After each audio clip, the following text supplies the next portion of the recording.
The views and opinions expressed by guests on this podcast do not represent or reflect the official policy or position of the Take a Paycheck Foundation and podcast. All information shared is from personal experiences and does not constitute medical advice. We do not take responsibility for any statements expressed during the podcast. Take a Paycheck does not endorse any products or services. Any said products or services mentioned on this podcast may not be suitable for you or your condition. Please consult with your physician if you have medical questions, as it may pertain to your condition. Hi everyone, welcome back to this week's episode on Take a Paycheck. I'm so excited to have Nikki joining me today.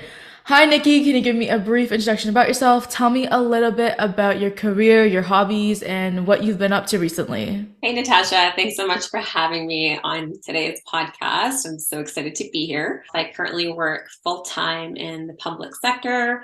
I love to work out where I can. If I can't, I decide to swim instead.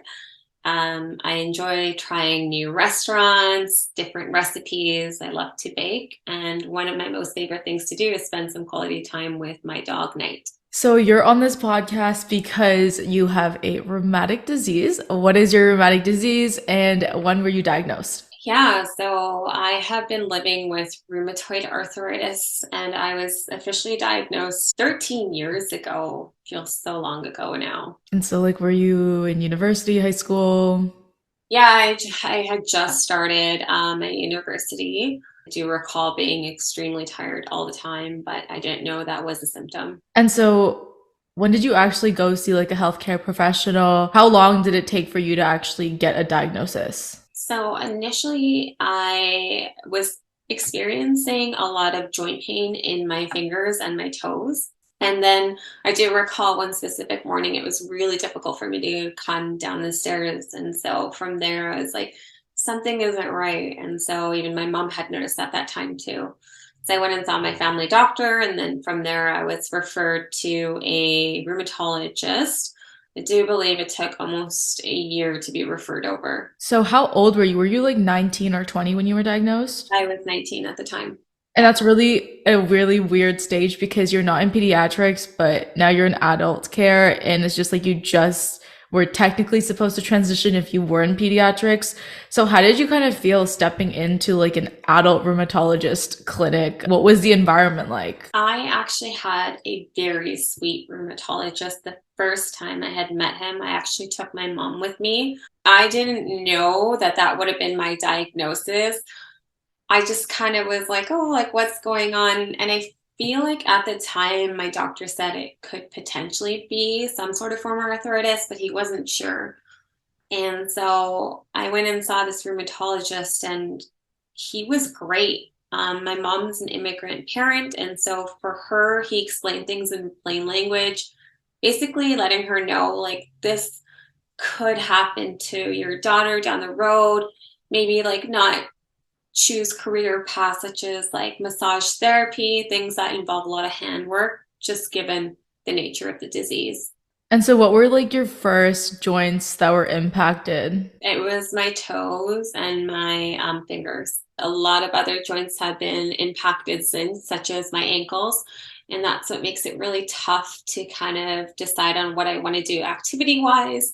I really enjoyed hiking in the summertime and that I had to scale back given that my ankles were always swollen or something would happen in the summer. Either it was too hot that would cause inflammation or I was too tired. And everyone around my age group likes to start a bit earlier too, to kind of just get it out of their way. And mornings are rough, as you know, with rheumatoid arthritis. So obviously with your diagnosis, you were put on medications. And so what medications were you initially on? How did your medication journey evolve, if it did? So I was put on a lot of different things. Initially, the first one I was put on was hydroxychloroquine, which is also known as Plaquenil. It's one of the most safest forms of treating the disease. That's what I was told, and it still is till this day. I didn't really follow through with my medication a lot because I wasn't always experiencing the joint pain, but the fatigue was always there. And I had no idea the correlation between the two until I started researching more about the disease, which was a few years down the road. I paid attention to my medications at that time. And then other months, if I felt I needed, I would just take a painkiller or just Tylenol. I did take a few other medications, and I looked up methotrexate. I was put on it for a little bit, but it didn't sit well with me. And then as I got a bit older, I started basically researching how different medications can impact me.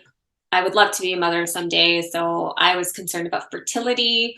And so just looking at things like biologics, I was really reluctant on initially until my rheumatologist kind of warmed me up and helped me understand. And she herself is female and a mother, so she understood where I was coming from. So now I'm currently on a biologic called Actemra, and it seems to be working really well until the week that I need it. And that's when I noticed that my body decides to just crash on me. I mean, I was on Actemra a really long time ago and it didn't work for me, but it's good that you're having those conversations about like family planning and fertility early on. I feel like it's obviously something that you really need to consider, right? Like once you have this diagnosis. Yeah. And I feel like for myself, when I first saw my initial rheumatologist, who had retired, by the way, it was, I don't remember that conversation at all, like with my mother present.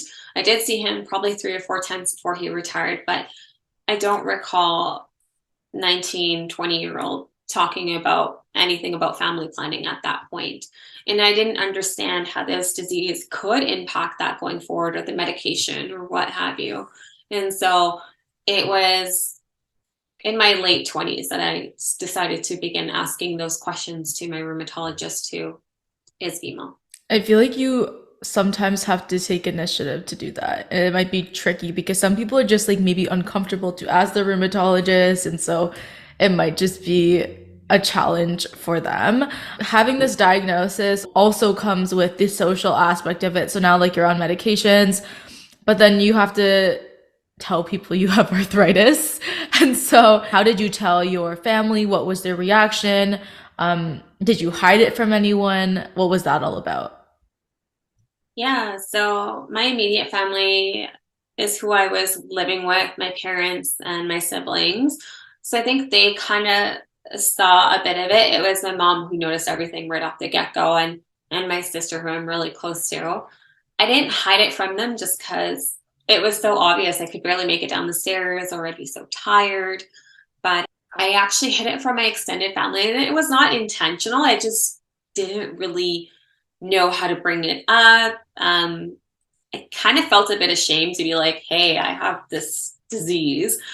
And I just didn't want to feel like I'm burdening others. I didn't want others to feel like they have to accommodate towards me.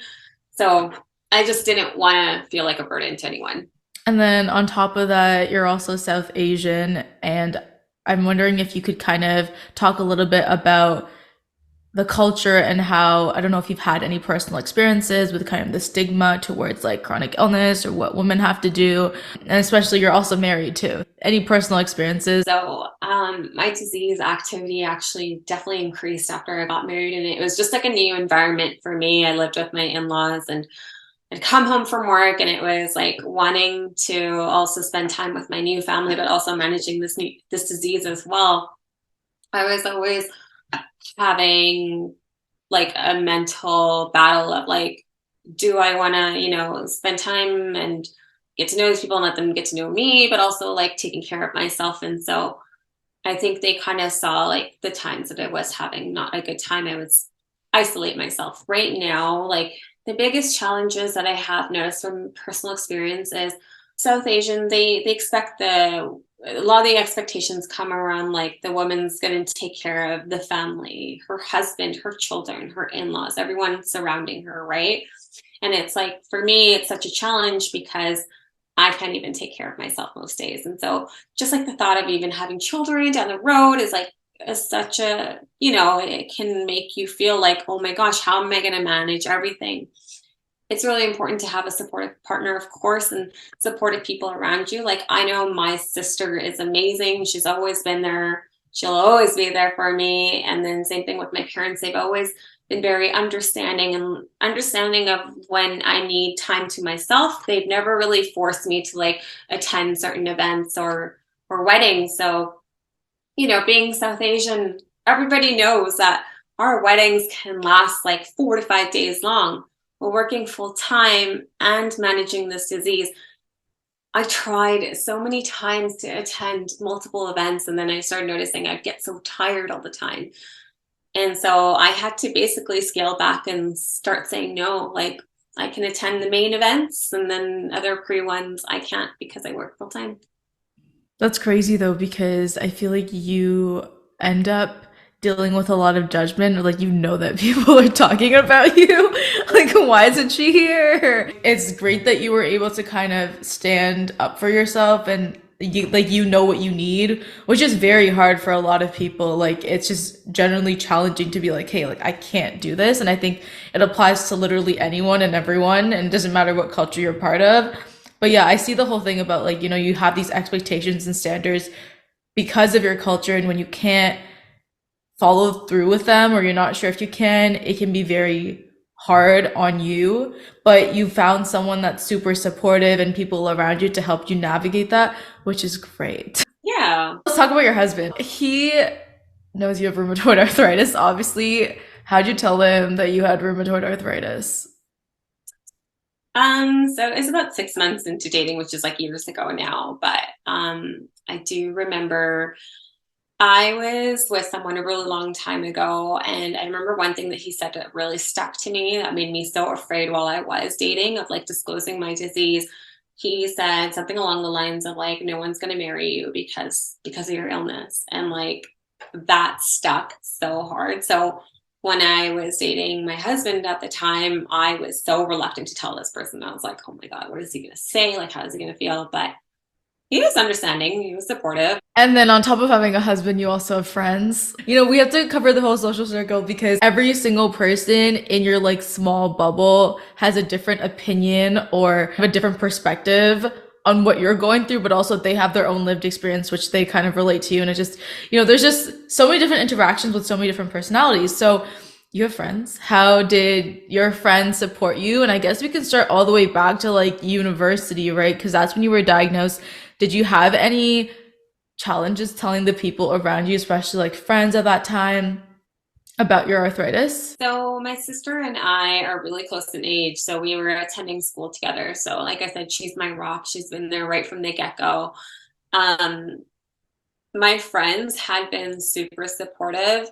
I think a lot of people, and myself included, you think about arthritis and you automatically have that preconceived idea that this is meant for like older people. Like, how do you have arthritis, right? And so it's basically just like educating people around me during the initial diagnosis to like help them understand that it can happen at any age or any time in life. But I have extremely supportive friends. When they understand when I need to take a break or when I need to rest, they're really phenomenal with that. I went on a bachelorette trip actually in May, and a few of my close girlfriends completely understood when I needed to rest. They're like, you do you, you take that time that you need. Um, so yeah, they're really great, super accommodating. And then, yeah, like I said, even my sister, she is my best friend. She's always there for me when I need that rest or someone to kind of just come in and be like, hey, like, I'm gonna do this for Nikki, or I'm gonna make sure she's like taken care of. And I find that like a lot of the times with friends, the biggest thing is communication. And I feel like the different examples that you brought up within your family and then your husband, your sister, and your friends, you've just had that communication where you were able to have like those open conversations to tell them like what you needed, and they were able to accommodate you, which is like very nice to hear. On top of rheumatoid arthritis, do you have any other diagnosis? I do. I was diagnosed with irritable bowel syndrome in my early 20s as well, kind of around the same time that I was diagnosed with rheumatoid arthritis. Um, I have been having stomach issues long before. Like when I was a 12-year-old, I have a lot of stomach pain or bloating or the runs, unfortunately. And so I've actually learned to manage that by having a healthier diet.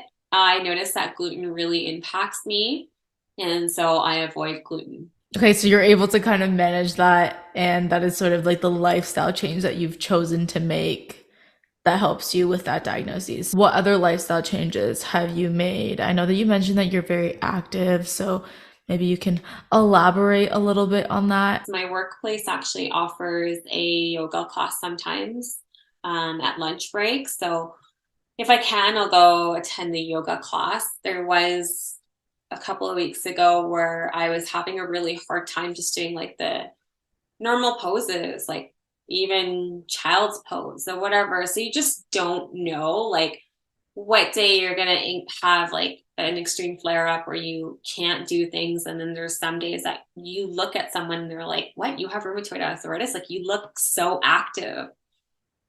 Yeah, that's such an interesting thing that you brought up, especially like yoga. I remember that I used to do yoga, or like my dad forced me to do yoga. He like forced me to go like 5 a.m. to yoga classes because like someone said that it would make my arthritis like feel better. It wasn't adaptive, accommodating to someone that has like juvenile arthritis or rheumatoid arthritis. I was just in so much pain. My wrist hurt a lot. So when the poses were like you have to downward dog, you have to put your hands right on Yeah. the ground, right? And that hurts. So I like put my elbows, but I'm like, am I actually doing this pose properly? Is this okay? And then there's no guidance on what to do if someone has the disease. In general, having someone that can help guide you, or like having someone that understands how to accommodate and adapt with those exercises or exercise routines, like super helpful. The days that you are flaring, you don't even want to get out of bed. You don't want to do any form of activity. Like, I'm sure you felt that, and that's fine. And I'll like take the time that you need to rest. But I have noticed the days that I even go swimming, like it will help me feel so much better after the fact. But it's just a process of actually physically getting there. I literally have a pool downstairs and I've never used it. Like, You should use it. You should use it. It's so nice on your joints, and it's such a low impact activity. So, doctors definitely recommend it as well. you're literally inspiring me. I feel like you're gonna move here so you can help me like, get Oh, active. yeah. Like, Nikki, please become my life personal coach or Yes. whatever. Yes. Like, please help me get active. Because you literally said you work out like 3 to 4 times a week, and I'm sitting here like, I do like one thing once a week for 3 hours, and I'm like, I don't know. It's just, I wish I could do more, and I feel like I always have excuses. Yeah. And that's fine. Like you can even start places that you're more comfortable. I mean, I've been going to the gym since I was probably 16 or 17 years old, like prior to my diagnosis. Yeah, I started going to She's Fit with my mom and sister, but then I kind of just stuck along with it. I haven't been active by any means, like through my childhood. I was that kid, if someone threw a ball at me, like in volleyball or basketball, like I would be like, nope, nope, nope. Leave me Same. alone, right? Same. So I wasn't in any sports or anything. The only thing I actually learned, like my mom and dad put me in skating, swimming, and skiing, and those are the things I still stick to till this day. I do love skiing if I can go, but it's a matter of planning ahead and ensuring that I feel okay. And it is a costly sport, so just making sure I'm well prepared for that day, which may mean Yeah. resting in advance. And you obviously attended school before you got a job. So how did you balance kind of attending school and dealing with a chronic illness? I didn't. Looking back at it, I was like, how did I do that? Mind you, living at home really helped because food was always there, right? And it's just ensuring that the nourishment is there, the support is there. I don't remember really missing any classes per se because of my disease. It was really only impacted heavily during the winter months. Um, but like I said, it was only like the first hour or two of my mornings that I would have a really hard time. And I just kind of went with it. It's just as the years have progressed. Like if we want to talk about present day, I start work at 7:30, and there are days that I'm actually physically unable to get out of bed until 9 or 10 a.m. And what that means is that I have to rearrange my day, I have to rearrange my schedule. I will text my manager because I am on a hybrid system at work. And so the days I'm supposed to be on site, I'll have to message her and say, unfortunately, I'm going through a heavy flare. Like, I won't be able to make it in today. And how does your manager react to that? Like, do you have workplace accommodations? Like, how does it work? Like I mentioned, I work in the public sector. And so it's great that we have the flexibility to work in a hybrid system, but there is mandatory days that you're supposed to be on site. And so I've had great management that have been very supportive through this process. When I wasn't working in the public sector, I was actually working for a private company. It was one of the big banks. And I was there for a really long time. And I experienced a arthritic nodule in my hand, just like about here. And so I had to get surgery done for that. And the surgeon at the time, she had mentioned that my recovery period would approximately be 3 to 4 weeks, right? So I'm thinking, okay, maybe I'll take like some time off work, take some vacation days or what have you, right? While I was on the surgery table, like getting, because it was local anesthesia, I wasn't under, she was like saying like, oh, wow, like this is pretty bad. And I was like, what? And she's like, okay, like while I'm on the surgery table, she's like, your recovery time is going to be a lot longer than anticipated. And I was like, okay, what does that mean? Like, I just had no knowledge of like what this would be like, right? This is when I was in my mid-20s too. So I'm getting the surgery done and not knowing how I'm going to be like recovery wise or whatever. And so when I went through the recovery process, I was paid initially like under short-term disability, but after that, the insurance company had gotten extremely aggressive and started demanding me to go back to work, which is such a negative experience for me because I was going through physiotherapy because my hand looked like this. And my job was primarily typing. Like 90% of my day was spent typing. And so I was speaking to this person over email, and it's not like she knew that my physical capacity was like this. And so she basically was like, no, you have to return back to work. Like, it seems like you're okay. Like, you've surpassed the amount of time that it should take to recover, without fully understanding the disease or anything. So that was really disappointing because I think it took me about 6 months to fully recover. And then I had a gradual return to work. Eventually, my hand is now straight. You can tell, but, at that time it was like this. And it was just the mental aspect of not knowing my finger would return back to this. So it took months of physiotherapy. And then also that the mental challenges of just, like, is my hand going to go back to normal? Am I going to have a job at the end of this? I haven't always had the best experience in the workplace, like going back to my future employer. I don't think they were as supportive as they could have been. But again, it's not so much the employer, it was more so the insurance company that was being really difficult. And you just mentioned something about because of your disability and the challenges you were going through, you had that fear of whether or not you would still have that job. I think it's really important that we bring awareness to disabilities and like health concerns and health problems in general that can arise. But I'm glad you have a better job now and you're feeling good. Yeah. It's hard because even handwriting, like for me at least, it's painful. And then at certain points of my like arthritis journey, I wasn't able to type. So then thinking about now everything we do is literally typing or writing. So how are we gonna not be able to do that? And then you think about, okay, speech to text, but that takes way more time. It has mistakes. You have to go in and like fix it. And it's just like, I don't have that much time to do that. Like, I'd rather just suffer through the pain and get through it and type what I need to type. And it's so challenging to come up with strategies, but I think that there definitely are some out there. It's just finding what works for you. Yeah, exactly. Let's talk about how I know you. You are a member of the Arthritis Patient Advisory Board at Arthritis Research Canada. So talk a little bit about what your role is and what you do. Also, like, how did you even hear about this opportunity and get involved? So I decided that I wanted to volunteer my spare time towards something that was important to me and just creating awareness and for it to be impactful to others. And so I came across Arthritis Research Canada and figured, it'd be great for me to contribute my lived experiences and be able to collaborate with researchers. That's so great to hear. So you were featured as a segment in the Arthritis Research Canada's story series. Can you talk a little bit about what this opportunity was, the filming process, pre and post production? Like I mentioned, I really wanted to discuss my lived experience, and I did do that through that video process.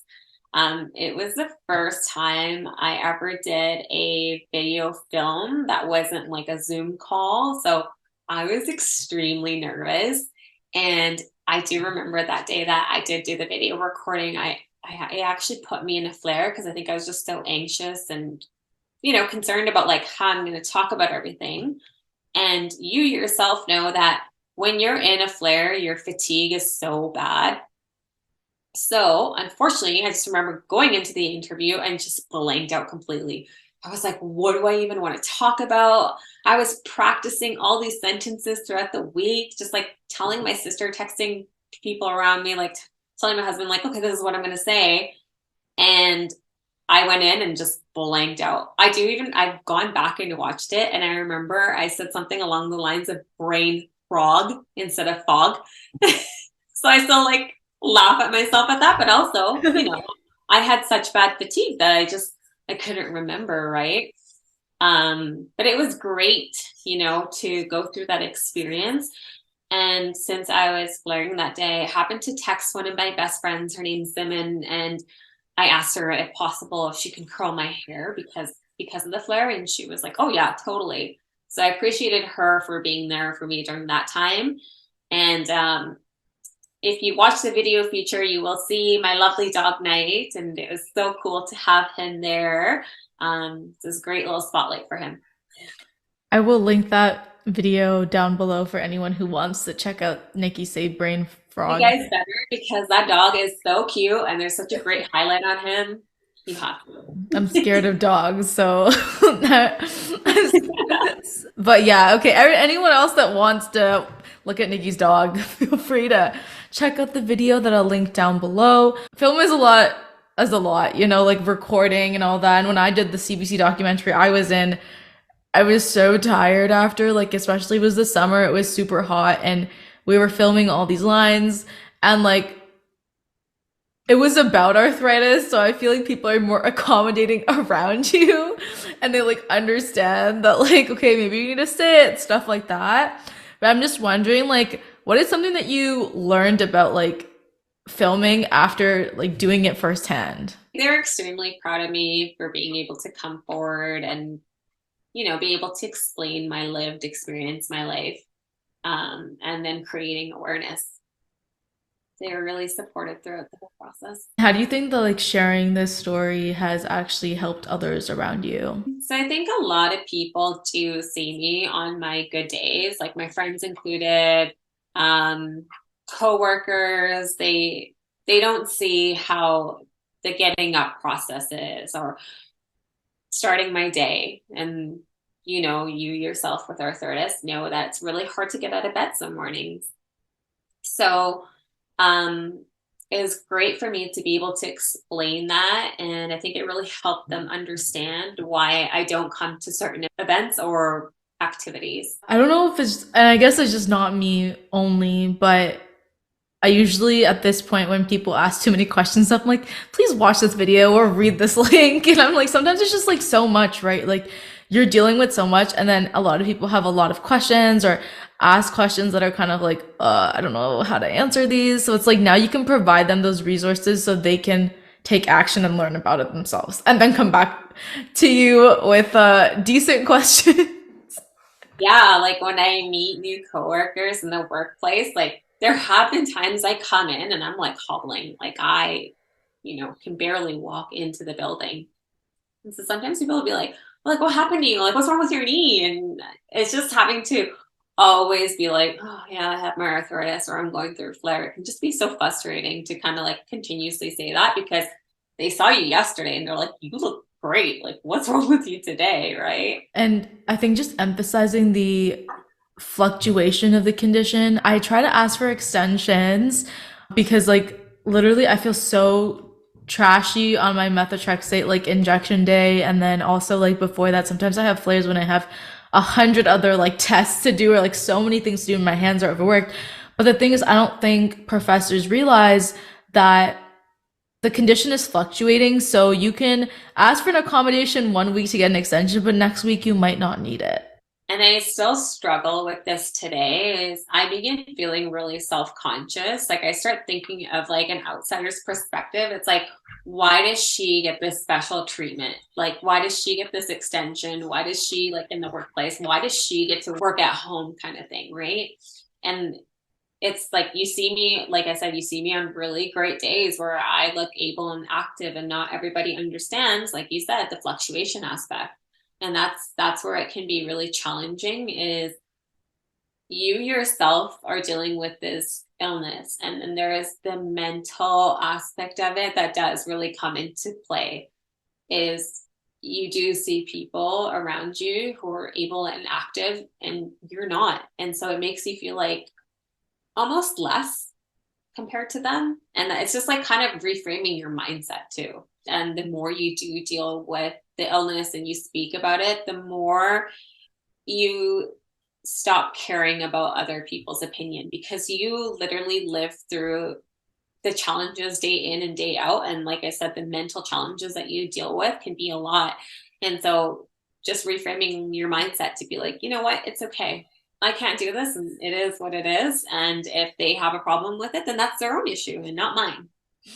Yeah, exactly. That was well said. So we went to the American College of Rheumatology conference in November 2022. Talk about your experience. And that's like the first time I met you. So Yes, it was so great. I met you. So I, of course, live in Vancouver, and you're in Toronto, Ottawa area. And so I met you for the first time in person because we always, just kind of casually saw each other on APAP meetings. And it was just like, okay, yeah, there's another South Asian girl in here. Great representation. Woo. And so when I met you in person, it was really funny because I was like, oh, hey, like, nice to meet you. Oh my God, I just lost my watch. So wait, I remember this. So it was at the airport. It was at Toronto Pearson. And it just passed through security. And of course, I like took my watch off and forgot it there. And Pearson Airport is huge. That was my first time ever going through this place. And I was like, whoa, I probably left my watch like 45 minutes away from where I am right now, but great to meet you. I know, it was unfortunate. And I feel like I was more stressed, or like, I don't know how you were okay with that. I would have gone all the way back and tried to figure out where it was, but you were like kind of calm. Head back. Yeah, you're like, you need to head back. You need to, and then I'm just like, you know what? And that's the thing. It's learning to accept things for what they are in that moment. And same thing with their disease, like take that same mindset and be like, just accept it for what it is. So I accepted, I had lost my watch, and I was like, all right, let's move forward. Great to meet you, Natasha. I also don't have my headphones on me. It was like, oh yeah, oh my God, you didn't have headphones either. It was just already to a great start. Yeah, which is fine. I brought books, so I read on the plane, so that wasn't a big deal. But it was so great to meet you and like talk to you on like a personal level and be able to spend a lot of time with you. It was really cool to check out Philadelphia too. I absolutely loved the food. As I mentioned, I am a foodie, so I tried everything and anything under the sun wherever I could. On the topic of food, it was really interesting because we went with Eileen, and Eileen's episode was published a really long time ago. I think it's one of the first episodes that I made on this podcast, so you can check that out. But we went with Chronic Eileen on social media. You might know her. And it was interesting because Nikki was gluten-free, I was vegan and gluten-free, and Eileen was not vegan or gluten-free.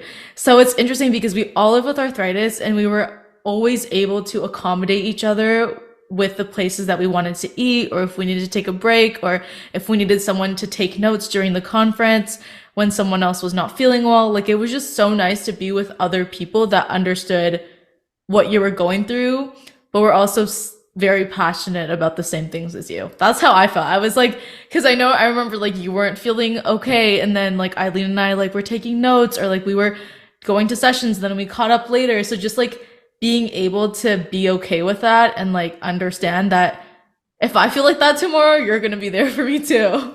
For sure. Yeah. I was really appreciative of you both. I was going through flares during that time. And I noticed that sometimes when I do travel, it's not every time, but during that specific time, I was flaring probably 3 to 4 days out of how many days were we there? Like 6 days. I flared at least 50% of that trip. Yeah, it was great. You guys were super accommodating, and I rested. I do remember watching one of the sessions on my phone, but I did make time to work out. So that's my thing. Like I Can't said, relate. Can't relate. I remember you were like, yeah, I need to like work out. I was like, oh, wow, she's so dedicated. they had a Peloton there downstairs, and I was so stoked to use it. Like I remember looking at this hotel and I saw that they had this, and I was like, I am gonna use that Peloton every single day. That did not happen. I probably used it 2 days because of my flaring, and of course the disease activity wouldn't allow for it, and the time. A lot of time was spent during, going to sessions or meetings or what have you, but great experience overall. And going back to food, it's so funny that you mentioned like you're vegan, I was gluten-free, and Eileen had, no, Dietary restrictions, yeah, yeah. dietary restrictions. It's funny because like in my friend circle, one of my best friends, she can't have dairy. So for her, she can't have dairy, I can't have gluten, and my other two friends and my sister, they're vegetarians. So we were hanging out last weekend, and we're like, okay, what do we order for takeout? And I was like, oh, no stress. We're such an easy group. Like we're totally okay. But we're like, yes, we are okay. However, there's all these restrictions. So we settled for sushi. It was great. Yeah, oh my gosh, that's like that's the thing that will be okay. Like you can find the vegetarian sushi, and then that's also like no dairy, and then that doesn't have gluten, so you're like chilling. Yeah. And Indian food. Indian food is also great for that. I mean, some of it has dairy though. Some of it does, yes. And I feel like we learned just so much about rheumatology. It was so long ago. So, but I was just amazing. Like the venue aspect, the pharma that was there, meeting other patient advocates. Like that was insane because I feel like I would not have met patient advocates that are across like North America and then also like globally. It was just interesting to go and like talk to all the patient organizations, learn more about rheumatology, attend workshops. And like Eileen had a workshop, and so that was super cool. I had a poster, so just like all of that stuff too. Yeah, it was really cool. What was one key takeaway for you? One thing I really resonated with was a fellow patient advocate, Stephanie. She had this poster called Engaging with the Spoon Theory, and it's a cost benefit analysis for patients to, being close around my family and friend circle. It's just hard to navigate that time between where I need to spend my spoons. Yeah, that poster was honestly amazing. And just like talking to Stephanie, I feel like we had so many things in common. And then there's just like groups of us just like hanging around each other. And it was just like so amazing to be in that environment. And so I wanted to end off the podcast episode with an advice segment. So, what advice would you give to other first generation chronic illness warriors? I would say don't be afraid to speak up. And that means like if you need help, ask for that help. If you need rest, take that rest. And like I was saying, like don't be so concerned about the opinions of others.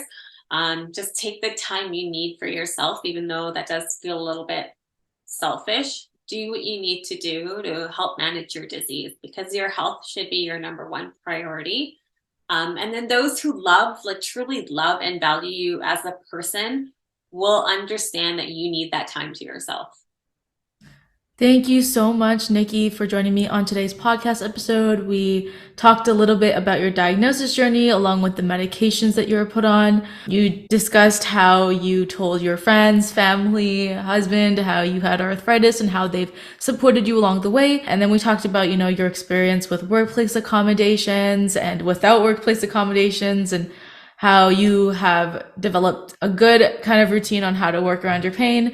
We talked about how you stay active, and then dove a little bit into your interests and volunteering with Arthritis Research Canada, as well as the video that was made and the conference that you attended. So everyone, like, comment, subscribe. I will link the video down below, and I will see everyone in 2 weeks on Take a Pain Check. Thank you so much, Nikki. Bye. Thank you. I can't hide, 'cause growing pains are keeping me